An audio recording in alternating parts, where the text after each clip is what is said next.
வணக்கம். உவரி அருள்மிகு வன்னியடி சாஸ்தா திருக்கோவிலிலிருந்து வன்னியடி சாஸ்தாவுக்கான வரலாற்றை உங்களோடு பகிர்ந்து கொள்கிறேன்.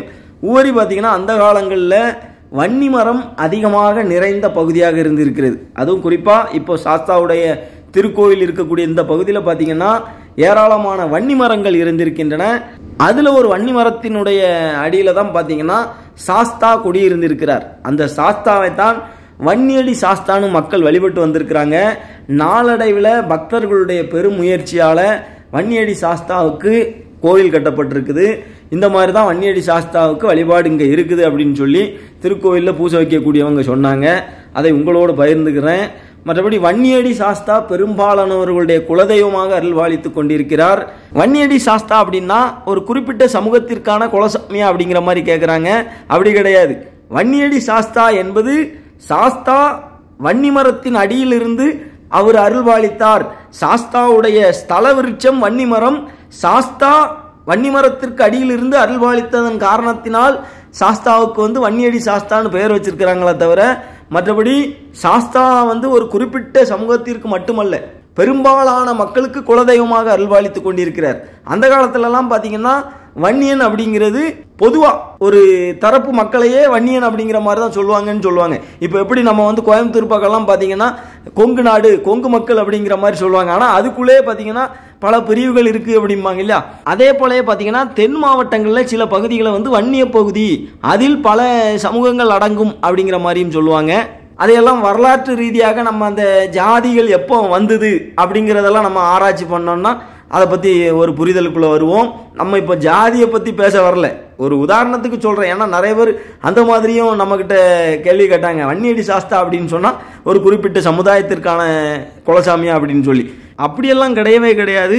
சாஸ்தா பெரும்பாலான மக்களுக்கு குலதெய்வமாக அருள்வாளித்து கொண்டிருக்கிறார். சொல்ல போனோம்னா எல்லா மக்களுக்குமே சாஸ்தா தான் குலதெய்வம். ஏன்னா சாஸ்தா பல அவதாரங்கள் எடுத்திருக்கிறாப்புல.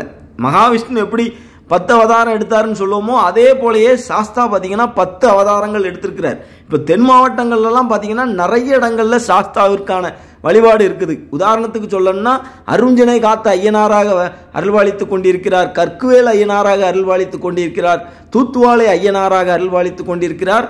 ஓரியில பார்த்தீங்கன்னா வன்னியடி சாஸ்தாவாக அருள்வாளித்து கொண்டிருக்கிறார். இந்த சாஸ்தாக்களை எல்லாம் பெரும்பாலும் நாடார் சமுதாயத்து மக்கள் வழிபடுவார்கள் அப்படிம்பாங்க. அது அல்லாது நிறைய சமூகத்து மக்கள் சாஸ்தாவை குலதெய்வமாக வழிபட்டு இருக்கிறாங்க. தென் மாவட்டங்களில் நமக்கு தெரிஞ்சு பார்த்தீங்கன்னா நிறைய நாடார் சமுதாயத்தை சார்ந்த மக்களுக்கு சாஸ்தா குலதெய்வமாக அருள்வாளித்து கொண்டிருக்கிறார். குலதெய்வம் தெரியாதவர்கள் சாஸ்தாவை குலதெய்வமாக வழிபடலாம் அப்படின்னு சொல்லுவாங்க. ஏன் அப்படின்னு கேட்டீங்கன்னா சாஸ்தாவுடைய அவதாரங்களுக்குள் அத்தனை தெய்வங்களும், பெருதெய்வ வழிபாடு, சிறு தெய்வ வழிபாடு, கிராம தெய்வ வழிபாடுன்னு அத்தனை வழிபாடுகளும் சாஸ்தாவிற்குள் அடக்கம் அப்படிம்பாங்க. அதனால சாஸ்தாவை வழிபட ஆரம்பிச்சிட்டோம் அப்படின்னு சொன்னா மற்ற எந்த தெய்வங்களை வழிபடவில்லை என்றாலும் சாஸ்தாவிற்கான வழிபாட்டை முறையாக செய்யக்கூடியவர்களுக்கு அத்தனை தெய்வங்களுடைய அருளும் கிடைக்கும்பாங்க. அப்ப ஏன் சாஸ்தாவுக்கான வழிபாடு அப்படிங்கிறது இப்போ சில பகுதிகளில் தானே இருக்குது. மற்றபடி நிறைய இடங்கள்ல பெரு தெய்வ வழிபாடு, சிறு தெய்வ வழிபாடு, கிராம தெய்வ வழிபாடுன்னு தானே இருக்குது அப்படின்னு சொல்லி நினைக்கலாம். சாஸ்தாவுடைய அவதாரத்துக்கு பிற்பாடு சிறு தெய்வ வழிபாடு, குலதெய்வ வழிபாடு, கிராம தெய்வ வழிபாடுலாம் வந்த பிற்பாடு சாஸ்தாவுக்கான வழிபாடு அப்படிங்கிறது சற்று குறைந்து போனது அப்படிம்பாங்க. மற்றபடி இன்றளவும் சாஸ்தாவை வழிபடக்கூடிய மக்கள் ஏராளமானவர்கள் உண்டு. சாஸ்தாவை வழிபடக்கூடியவர்களுக்கு வேற குலதெய்வம் அப்படின்லாம் இருக்காது. சாஸ்தாவே குலதெய்வமாக அருள்வாளிப்பார். சாஸ்தாவுடைய பிறப்பு அப்படின்னு பார்த்தீங்கன்னா பங்குனி உத்தரத்தை தான் சொல்லுவாங்க. பங்குனி உத்தரத்தை அன்னைக்கு சாஸ்தா பிறந்தாரும்பாங்க. அதனால பங்குனி உத்தரம் அப்படின்னாலே எல்லாருமே, குறிப்பா சாஸ்தா கோயில்கள் எல்லாம் பங்குனி உத்திர அன்னைக்கு விசேஷ வழிபாடுகள், சிறப்பு வழிபாடுகள் நடக்கும்.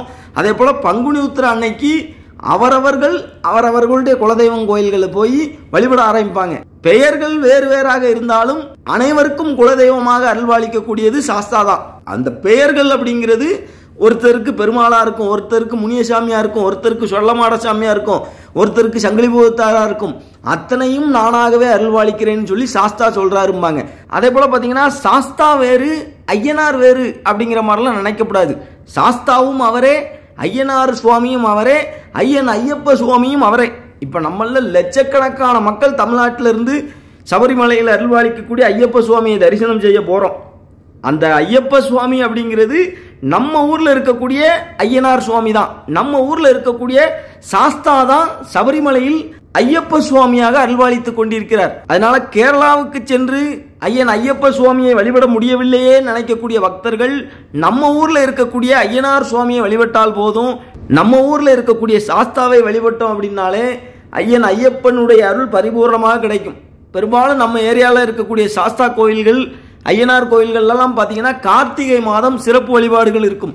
கற்குவேல் ஐயனார் திருக்கோயிலில் கூட பார்த்தீங்கன்னா கார்த்திகை மாதம் 30 நாட்களும் தொடர்ச்சியாக சிறப்பு வழிபாடுகள் இருக்கும். மார்கழி 1 திருவிழாவின் சிகர நிகழ்ச்சியான கல்லர் வெட்டு நிகழ்ச்சி வெகு விமர்சையாக நடைபெறும்.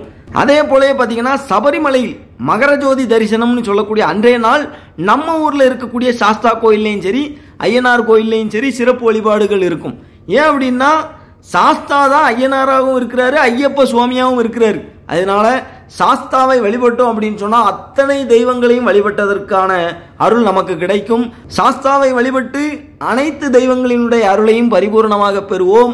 ஊரில் அருள்வாளிக்கும் அருள்மிகு வன்னியடி சாஸ்தாவுக்கான வரலாறுன்னு நம்ம கோவிலுக்கு போனப்போ கோயில் பூசாரி கிட்ட கேட்டதை அப்படியே உங்களோட பகிர்ந்துகிட்டேன். சாஸ்தா பெரும்பாலான கோவில்களில் பார்த்தீங்கன்னா பூரண பொற்களை சமேத, அதாவது சாஸ்தாவுக்கு 2 மனைவியர்கள் அப்படின்னு சொல்லுவாங்க.